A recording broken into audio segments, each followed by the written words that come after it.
or short-term but not long-term memory deficits, increased cerebral blood flow in the right hemisphere. And of course, if you have increased cerebral blood flow in the right hemisphere, which is typical of most of your psychotropics, that's why you get the visual spatial effect.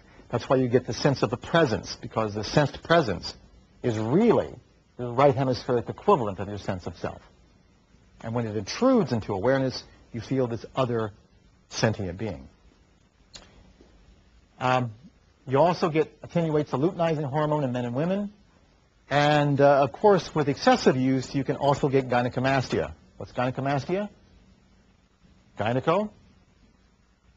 Gyneco? You can answer, you know. Gyneco being? What? Man boobs? Man boobs? At least you didn't say bitch tits. Yes, you can get, very clearly, all right, female breast on a male. What about the amotivational syndrome? Well, the amotivational syndrome is basically with chronic usage, and it doesn't work for all. The critical thing about drugs and psychopharmacology in general is that not everybody responds negatively or in the same way. You realize even with opiates, that is with heroin, that addiction only shows up in 20% of the cases. So the issue of the adverse effects of any compound, from aspirin to attending classes, is going to be a function of the person's individual brain makeup and brain patterns. It's a marked analgesic. In fact, you realize that Siggy, good old Freud, used to use, and his friends in Vienna used to use hemp to treat menstrual cramps. It wasn't very reliable because in those days they didn't realize that the active ingredient was the tetrahydrocannabinol. The chemistry wasn't there yet. Now, what about some of the other well-known ones? Some of the interesting drugs which have come out in the past. One of them is reserpine, a Rauwolfia. All right, Rauwolfia type of compound, Rauwolfia. And it was certainly available in the ancient Indus Valley. It was certainly available to the Essenes.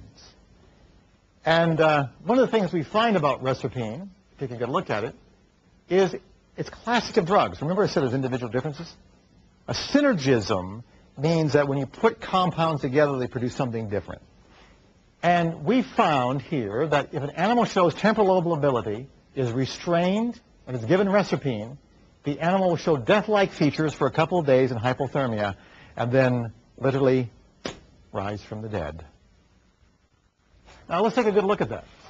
One of the hypotheses we've come up with over the years in several cultures, sensitives, shaman, religious leaders, who are very likely to have been limbic epileptics, very often, and that's not a pejorative term.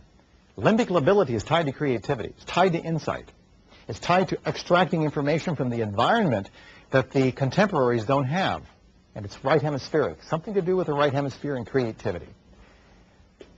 When they are restrained, tied, crucified, or whatever, and then given a bitter-tasting concoction that was followed by a death-like hypothermia for about 3 days. If the person recovered, the phenomenon was considered rising from the dead. Incidentally, this was a practice among the Celts. They were called the Druids. Rising from the dead, a proof of transcendence of death. Contemporary research indicates that these individuals would have sustained a specific type of brain damage that would result in amnesia of people and places with whom the person was familiar, as well as a marked change in personality. And I should point out that the Essenes, that's right, ancient Palestine, about 2,000 years ago, very interesting character at the time, walked around, consumed a bitter-tasting material, restrained and crucified. Was it a pharmacological phenomenon? Well, we will never know because we don't have a time machine. But the point is, if you understand synergisms, the greatest mysteries of the universe are no longer mysteries. The scientific method is the most powerful tool we have to understanding what's really the truth. Now, finally, let's take a good look at opium, since a great deal of today's politics is tied to opium. Opium, of course, all kinds of good compounds from opium. Heroin's the most typical. And the breakdown product of heroin is morphine. Tremendously important drug in medicine. Fantastic analgesic. And if you take a look at the components of opium, morphine, codeine, thebaine, heroin was first synthesized in 1898 by Bayer Company. The synthetic from thebaine is called fentanyl. And notice that laudanum was the addictive compound of the 19th century. Your great-great-grandparents were probably addicted on one of 3 or 4 things. Either laudanum, which was opium with wine and spices, or wormwood oil, the green fairy, or marijuana, or cocaine, which incidentally was in Coca-Cola way back when it was used to treat headaches. So there's always been this issue about pharmacological compounds. And laudanum was used, in fact, one of the interesting things about it to show you the social relationship between drugs and brain function is that if you were a late 19th century British middle class or upper class, you had laudanum frequently as a small toddy, and that was fine. But if you were Chinese, smoking it through another device, you were considered less than human. In other words, the manner in which you consume a drug often defines its legitimacy. Right? Now, to show you some idea of the importance of opiates, let me give you a short history of opium. Why would you want to talk about history in a brain and behavior course? Because when you talk about modifying brain activity, when you talk about controlling 6 billion brains, it becomes a political issue. It's not just neuroanatomy anymore. It's not just neurofunction. It's not no longer neurochemistry. Most people don't realize this, that before the 18th century, opium was employed sparingly by the Chinese. During the 18th century, British required Chinese tea, but there were no goods for exchange.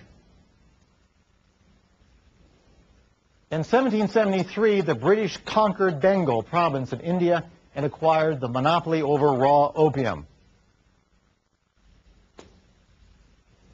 Opium was smuggled into China. The population was purposely addicted. The Chinese proclaimed war on Britain. Of course, they lost the war in 1842. You can't fight very much with kung fu against muskets. Right? In exchange, the British obtained Hong Kong with a contract that was just released just a few years ago. Its harbor and open trade with China.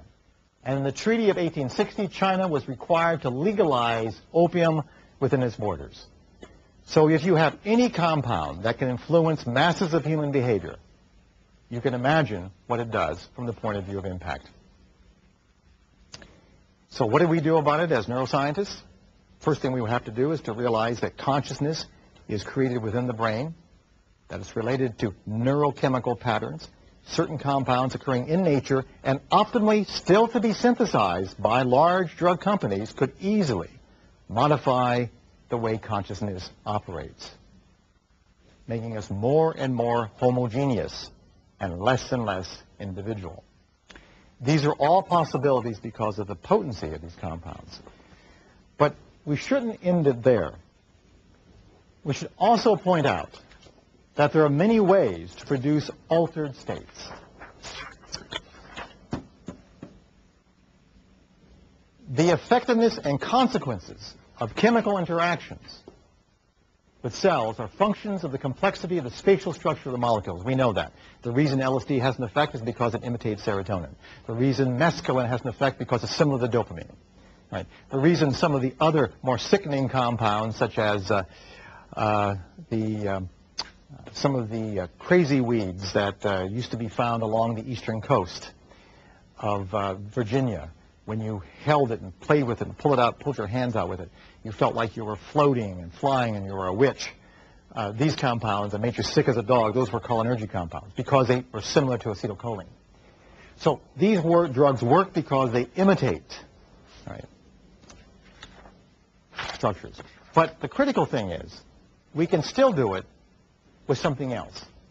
There's more and more evidence that small